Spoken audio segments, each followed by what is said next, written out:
it makes sense that they have this grit of by any means necessary. Because if you think about it, their art in itself is already so intense. So it just makes sense like, yeah, I'm going to do whatever I got to do to succeed. And if I got to cut a down, I will.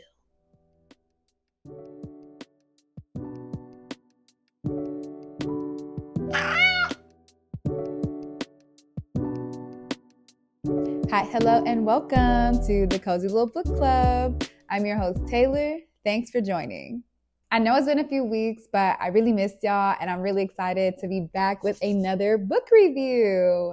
So something that you all might not know about me is that I really love to dance, and at one point I was in ballet. I mean, it was a long time ago. I was very young, and at the time I really wasn't into it. I was, I think, a little bit more in my tomboy era, but mostly just wasn't into having blisters on my feet. And so I was over it. So I was just like, yeah, mom, I don't want to do this anymore. And so as I've gotten older, I've had such a greater appreciation for ballet as an art form and as just this mark of strength and gracefulness. And so as I've gotten older and kind of like wish I stuck with ballet, it's okay because I really still appreciate the art. And I watch a lot of documentaries, movies. Like honestly, Black Swan is probably one of my favorite psychological thrillers. But yeah, so now I'm reading a book about the ballet. So needless to say, this book is centered around the world of ballet, and not just ballet, Parisian ballet, which is really top of the top notch. So yeah, this book is pretty good, but it gets kind of intense. And I know I said I was going to take a break from all these intense things, but you see what had happened was, no, but for real, I'll have a book that I have been waiting to read and I'll like put a request in for it. And because these books are seriously hot commodities, when they come, I'm like, okay, do I want to wait another 4 months for this book or do I just want to knock it out now? And so usually I'll just be like, I'm going to knock it out now. Anyway, the book that we're reading today is I Fed Her to the Beast and the Beast is Me by Jamison, Shea. So yeah, like I said I was going to take a break from intense books, but this book was available and it accompanied me on my trip driving to my family's home. So yeah, shout out to this book. We back in the intensity era, baby. Like we never left because we didn't. Let's get into it. So I don't speak French, and some of the names and the words in this book, I might have trouble with pronouncing. Maybe not trouble with it, but it just doesn't sound French like it's supposed to. So in advance, I want to apologize to some of the characters in this book because it's not going to sound as good as a French person saying their names. So, yes. So the story starts off with Laure, a Black ballerina who is trying to navigate her space within the ballet.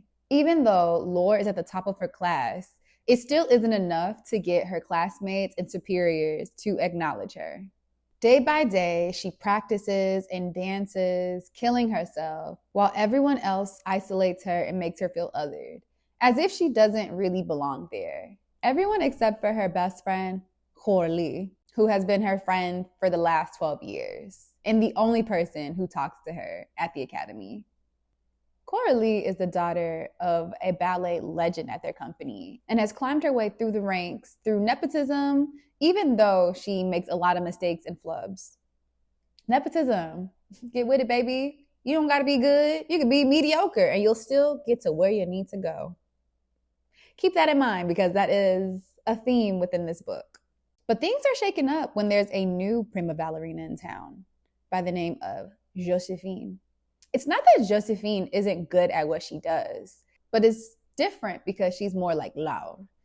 She comes from a poor background. She doesn't have any nepotism connections, and she's just really good at what she does. So while it shouldn't be a big deal that she's rising through the ranks so fast, it's just not what the ballet does traditionally. And the ballet is all about their traditions, okay?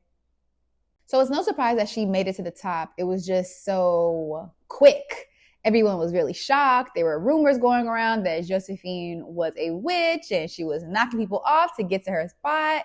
So yeah, it was a big puzzle for a lot of people. And while a lot of the girls at the school hated Josephine for her success, Laure was very impressed. And her being from a similar background really inspired Laure that she could also be at the top one day. So yeah, these girls especially hated that Josephine, a nobody, had ascended through the ranks and was surpassing them. So I don't know if this is true, but every time I watch anything about the ballet, I think it has to be true if that's like the common through line. But ballet is super intense.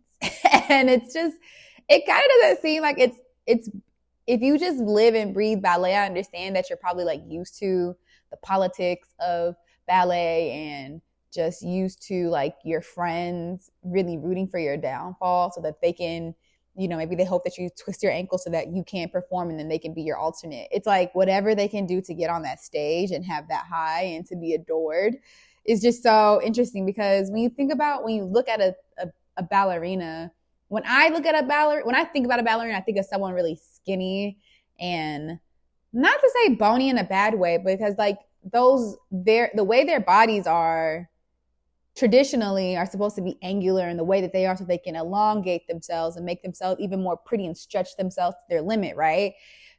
But they're really strong. I feel like if anything, whether this is in the, true in the book or not, I think that ballerinas definitely are strong as hell, have muscles that I can't even imagine flexing in my foot and ankle and calf.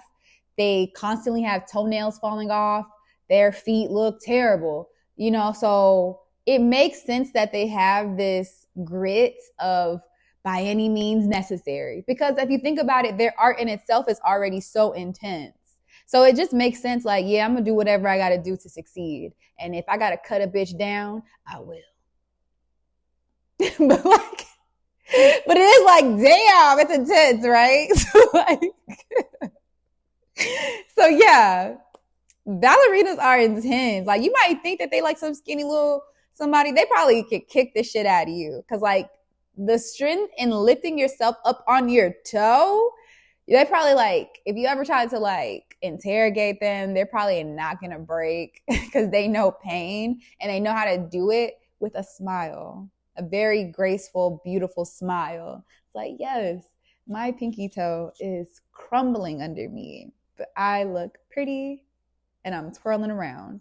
And this is by obviously no way in shading ballerinas. I fully appreciate the art. Anytime I can, I go to a ballet. Side note, there's really nothing better than taking a little edible and going to the ballet and sitting near the pit and hearing the music and then seeing women and men twirl around beautifully and gracefully, but like with strength. Top 10 experience, if I say so myself. Like, I just like live stuff like that anyway, but it's something about that. I feel like the last time I went to a ballet, I think I cried because it was just so beautiful. And like the music was like, it was like perfect crying music. And then they're floating around dramatically, falling, dying, withering, blooming, all kind of things. So yeah, like I'm pretty sure I cried because it was beautiful. But back to the book review. After a rough practice, Josephine extends an invitation to Laure for a night out with dinner, drinks, and just, getting to know each other. This is a big deal for Laure because she's pretty much like a loser. No one likes her except for Horley. And yeah, they always try to just be, nice, nasty to her. So for Josephine to be a prima ballerina, I think they call it in this book, étoile. In the top of my head, I can't exactly remember all the ranks of ballerinas. But anyway, she's that big. She's top notch, okay? Top notch. So for her, a top notch ballerina, to extend an invitation to Laure, who is very good at what she does, but still kind of lower rank, was like a big deal for Laure. So she was like, hell yeah, I'm about to go. I'm about to hope some of that greatness rub off on me. Laure is ready to get it by any means necessary. So anyway, after they have like a night of drinking and, eating and basically just catching up and talking about how they're similar and how their backgrounds grew up and how she ascended, Josephine decides to bring Laure into her secrets and how she became who she was now. So Josephine leads Laure into the catacombs, the Paris catacombs. If you don't know what a catacomb is, don't worry. I really didn't know what it was before. I've heard of the term, but I didn't know it. And like looking it up and reading what it meant and seeing the pictures, it's really ominous. So a catacomb is basically like an underground tunnel full of bodies. Like if I were to explain it that way, but not like just like my body, flesh and bone, but like just my bones. And it's like crazy because, okay, so fun fact, the Paris catacombs specifically have over 6 million people, bodies, bones, underground because there were just so many cemeteries in Paris that they were overfilling. Like there were just too many cemeteries on the top on ground level. So they had to like start burying people underground and putting them through these weird tunnels. I don't know how they had the structure of a catacomb and like how they decide who goes under and who doesn't. But my question is, what the hell going on in Paris where there's so many damn people dying? I mean, yeah, Paris is known for like riots and stuff, but like, goddamn, like y'all are overfilling with cemeteries that y'all gotta have a creepy tunnel cave full of dead bodies. That's crazy. So anyway, yeah, Josephine takes Laure to the catacombs and they approach this real ominous red river. What's this red river, you ask? The red river is called Acheron, and it's actually not just like red for fun, it's a blood river. So Josephine basically tells Laure that if you want to do anything that you can have anything you want if you just sacrifice some of your blood to this river and they will grant you whatever you want. So we don't know what the river is other than it's just been there for a long ass time and people be sacrificing pieces of themselves to get whatever they want. So while Laure was like kind of scared, she was more so determined to win and determined to succeed in the ballet by any means necessary. So she's like, yeah, it's scary, but actually, sorry. Just kidding. I mean, not kidding. She actually did. She was like, all right, run it up. Here's my blood. Here's what I want. So basically she asked to be seen and have power and not be denied, right? So she had an audition coming up and she was like, I need them to see me and place me and I need to be casted in this show. So whatever y'all need me to do, I'm gonna do it. So that was what her wish was. So Acheron gave her like 3 days for her to have this power to have people see her and have her superiors understand her worthiness. And really, it really wasn't that like, I want to clarify this because it's not like Laure was bad at what she does. Like, obviously she was a top at her school, but they just didn't acknowledge her. Like, I don't know if it was because she was black. I don't know if it was just because they just didn't like her. I think it's because she's black. I'm just be honest. I think it's because she's black. And they didn't want to acknowledge her and her greatness. And so they would always like keep her low. And then meanwhile, like Coralie, who was like hella basic, hella mediocre, would still like climb through right up there with her, even though she's not on her level in any way. So she was like, yeah, I'm gonna need them to basically acknowledge me and run me that part that I deserve. Okay. And so they did.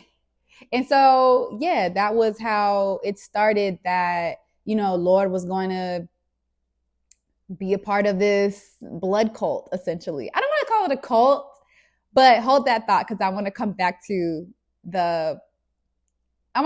cults anyway. So, yeah. And so this begins this cycle of Laure coming back to this river to shed some blood for more power and more power. So during her next audition, Laure kills it. naturally. And everyone notices and they're impressed by her, which is exactly what she wanted. She's like, if I get these people to be impressed with me, I will move up the ranks and then I'll be a prima ballerina just like Josephine. But as things are taking a turn for the better for Laure, things around the ballet begin to be a little chaotic. All of a sudden, Josephine is dead and Laure is promoted. But then other ballerinas begin breaking their arms and legs and things just get a little crazy. And not only that, now that Laure is climbing up the ranks by herself, rightfully so, Coralie, her best friend, is left behind. And it's now this different shifted dynamic for their friendship. But it's okay, because this is all a part of Laure's plan. Her plan is for her to continue to rise up and then also bring Coralie up with her. But soon Laure realizes that no matter what she does, she will never, ever be accepted by these people. They don't care how good you are. They want things to be the way that things have always been. They have an order, and they don't want your black ass messing up the ranks, because that's not how the ballet has been traditionally, and you are trying to mess it up. And so it don't matter how good you are. They will keep you down if they want to. And that's a message. So after she finally learns that, and I mean finally, because it took her a while, but as she's learning that, things begin to unravel even more. All kind of crazy stuff that I really won't get into for the sake of the summary part of this. Just know that there's a lot of mayhem. So the themes of this book, I would say, are privilege and racism, ambition and ruthlessness, the breakdown of institutions, and the dark underbelly of the ballet world. Truthfully, I'd say that this book was a slow burn at first. It felt, pacing-wise, very, very slow at times, at the beginning especially. And it really wasn't getting anywhere, and that just didn't feel ideal, obviously, as you're reading a book. But then when it revved up, it became much more intriguing and interesting. But then it kind of slowed back down again, and then it went back up. And then from that, after that second dip, it was kind of steady. But then at the end, it felt kind of rushed. It was interesting. The pacing in this book was not exactly my favorite, but at some points it made sense, but then others it didn't. So for me, what I did really enjoy was learning about the dark side of the ballet.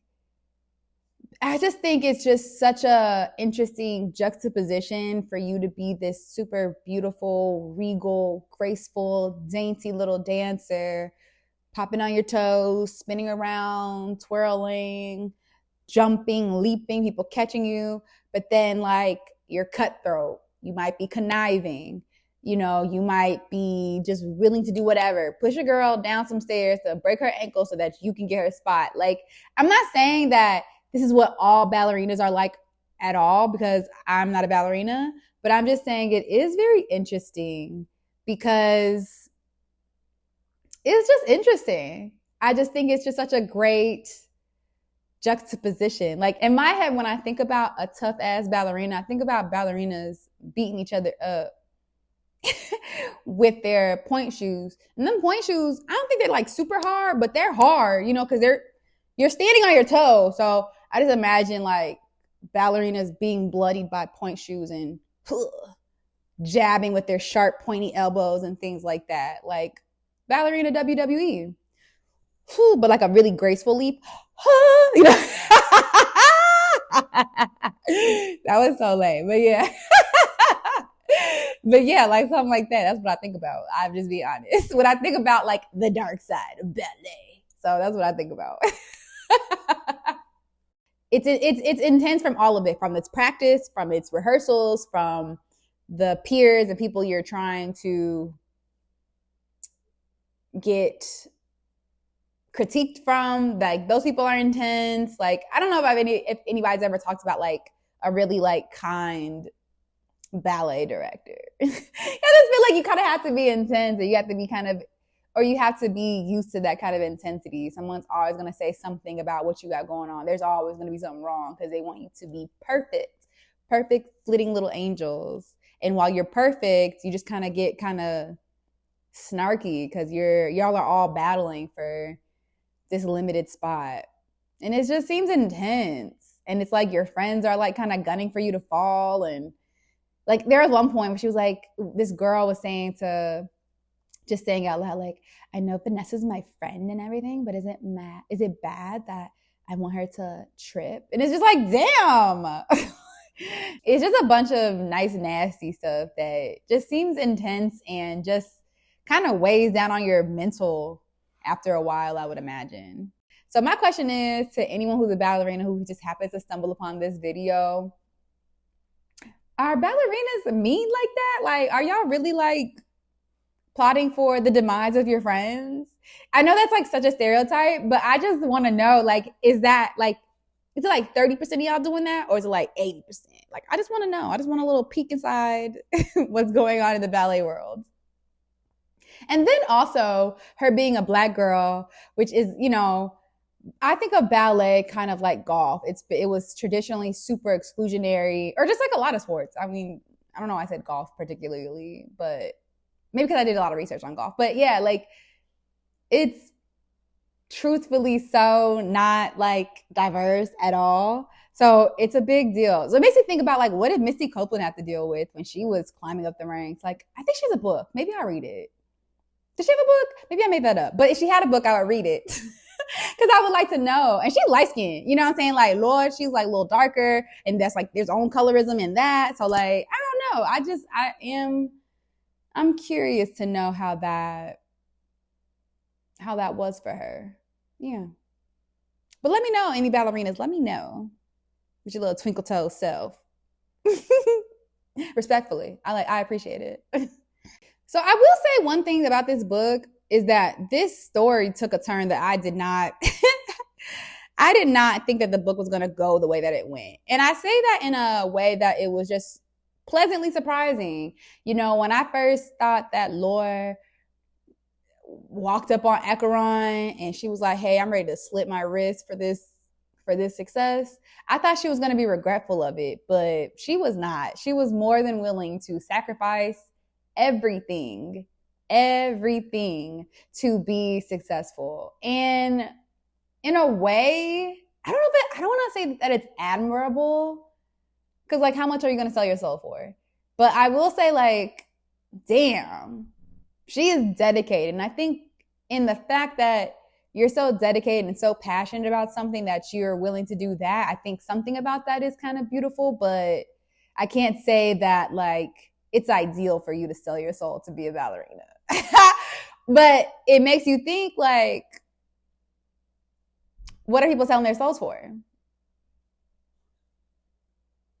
And I'm going to leave it at that. Because it is something to think about. And so some parts of this book were interesting, but some parts were kind of annoying, right? So for me, I think about the definition of insanity, you know, doing the same thing over and over again, expecting different results. And so for me, with Laure, I'm like, girl, these people don't care about you. They don't give a damn. And I know that you love to dance, so it's like either you're going to have to just deal with them not giving a damn about you, or you're just going to keep overextending yourself so that they will accept you, even if it's just for like 10 seconds. So for me, it was just kind of wild because Laure, she seems pretty smart, but she just kept going back to that river and trying to will people to like her. And it's just like, hey, if someone is dedicated to be a hater, they're going to be a hater. You know, you might get them to do some things, but them being a hater is their essence. So that's like who they are to their bone and their core. So it's just not going to work. So for me, when Laure kept trying to make them like her and acknowledge her for her greatness, it just felt like very futile to me. And I'm just like, so what are you getting from it at this point? Because you're not getting what you want. And if you are, you're not satisfied with that. So for me, it was like, damn, girl, you doing a lot. You bleeding a lot and they just don't care. So when you gonna let that go? because I can understand like you're trying to emerge in a discipline. I can understand that. Like, I'm the first person to do this. Like, I get it. But at the same time, like, just do you. Like, just do what you got to do. But she was just trying to get them to acknowledge her. And I'm just like, yo, them. I know I'm the best. And y'all see it because you see what's around. You see the mediocre around. I'm the top. I'm the HBIC. So it was just like, Laure. It was kind of sad and a little annoying, but mostly sad. Actually, no, it was mostly annoying. It was mostly annoying because it's just like, I don't know what else to tell you, girl. They don't with you. So you just gonna have to either just be the greatest by yourself or what? I don't know. Something else I didn't mention in the summary was the fact that Laure was truly by herself. Like, her parents didn't come to visit her. In fact, her mom like abandoned her. And so I think like part of this like desire and need for acceptance was like kind of like a mommy issue because her mom abandoned her. Her mom was the one who first introduced her to the ballet, and then shortly after that she abandoned her. And then her dad had some resentful feelings because of the ballet, and so he never wanted to go see Laure like perform and everything. And so she just really was by herself. So it really was just her and Coralie. So at the same time, while I'm criticizing her for like, damn girl, just give it up, I recognize and understand that, you know, everybody wants to feel supported and be acknowledged and appreciated. And so I feel for her. But I think like as we're going through it throughout the whole thing, it's like, let it go. It's not working for you because you're hurting yourself and overextending yourself. It's honestly like chronic people pleasing. Honestly, yeah. Therapist cap. I'm not even a therapist, but if I had a therapist cap, it would be on, and I'm like, people pleasing. But yeah, and mommy issues, which, so I can't fault her for that. But yeah, Lord, it was just sad. Give it up. It's me. I win. You lose. Ha ha ha. I'm just kidding. And not to give away too much, but Acheron, the Blood River, has some standards for a demon, which I could appreciate because I feel like when I see a book or a movie about demons, they're like, yeah, I'm gonna take your soul for whatever. It don't matter. Do this, do that. But Acheron was a river of standard. They were like, yeah, I appreciate the underdog, and I'm not just going to give power willingly to people who are entitled and haven't worked hard enough to deserve it. So I was like, damn, not the Blood River having these high standards and I guess morals in a way. So I was like, wow, like who knew that demonic forces could have morals in their own way? So it was interesting. And then also just like something I just thought about, like thinking about like demons as like what's a good and a bad demon, and like how it may look to somebody else and how you perceive things. I guess I think about, there's like an anime that I can't think of the name right now. Actually, I'll just give an example from Demon Slayer. So like Nezuko, she is a good demon because she helps other demon slayers slay demons. But to demons, they're probably like, this traitor is so it's like perspective, you know? So that's what I think about. Because is the river really all that bad, even though like crazy stuff has happened since the river? Or is it just empowering those who need a little boost up? It's your perspective at the end of the day. So it was really interesting. So something else I didn't mention in the summary is that I just didn't list all of the names of every character in this book because they were just very much supporting characters. I don't think that a lot of their characters that were in the book, other than a select few, were really worth mentioning. But what I do want to say is that it was interesting seeing how Laure found this community within this misfit of people who were just willing and desperate to do anything to get the power and the things that they wanted. And it was just interesting listening to her talk about, this was an audiobook, by the way, because I was driving, but listening to her talk about like, it's cool to be able to relax around friends who are not in the ballet because they're not trying to like wish me ill will or malice or things like that. We're just chilling. They don't care about a pot de marais. We're just all good. We're just having friends. Like I can really breathe. And I was like, damn, like imagine just being around hating ass friends all the time. Yeah. But like that also made me think, wow, like there are so many people who are looking for understanding and acceptance that they could really fall into some not so positive rabbit holes, right? Like I think about cults. Like maybe you wanted to get more religious and get more in tune with God or whatever, but you somehow found yourself in a cult because these other people also resonated with you feeling misplaced and out of just not feeling like you're welcomed and wanted. So it's just like a slippery slope because everybody wants community. We're human. It's just very human like. It's just a human trait. Like we're social creatures. So people want community, but it is just interesting. Like you could really and find out and be in a really crazy community, or you could be just like a little bit of devil worshiping, but like, you know, just a little bit of sacrifice. We not killing people. It really, again, is like perspective, you know? So that's what it made me think of for real. And one last thing I'll say is that personally, I like the transformation of Laure. As I said before, ballerinas are pretty, I would imagine are pretty intense because they have such an intense, if I were to think about it, I would think that most ballerinas are probably like type A.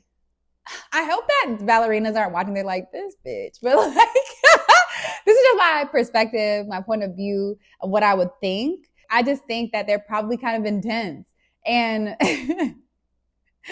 with that, there was already like a hunger within Laure. She wanted to be the best. She had this desire to not be poor anymore, not have to steal Taurus's wallet so that she can buy new leotards and new point shoes and finding shoes that are black for black people. It's kind of like what I said about with the Sky Full of Elephants, you know, like she just got this undercurrent of like anger, frustration, just being over it.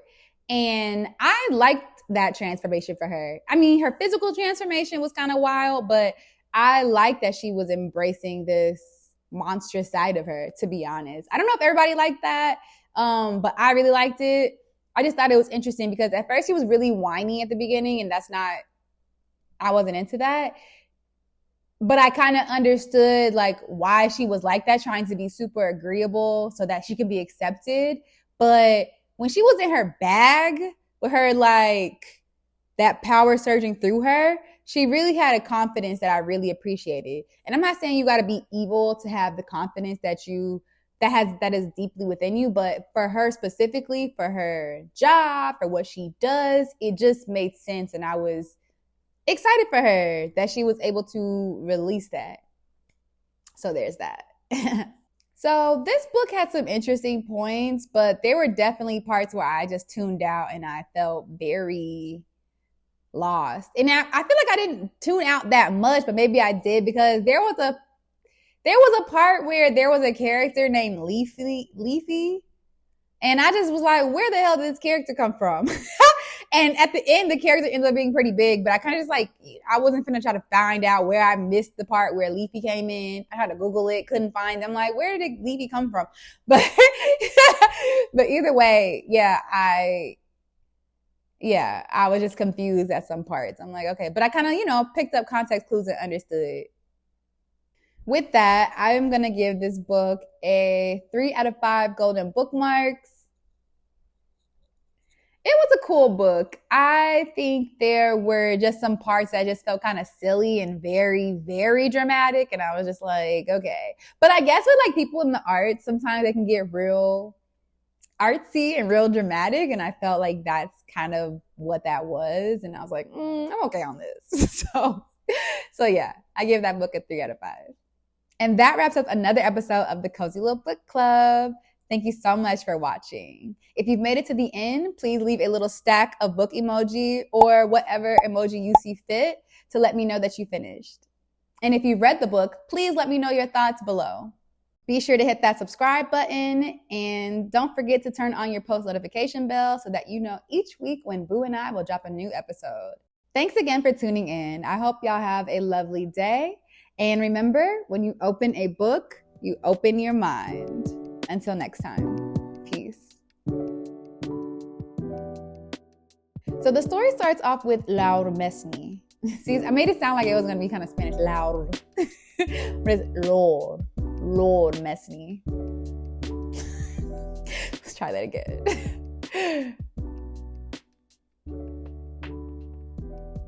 So the story starts off with Laure. This is really hard to say.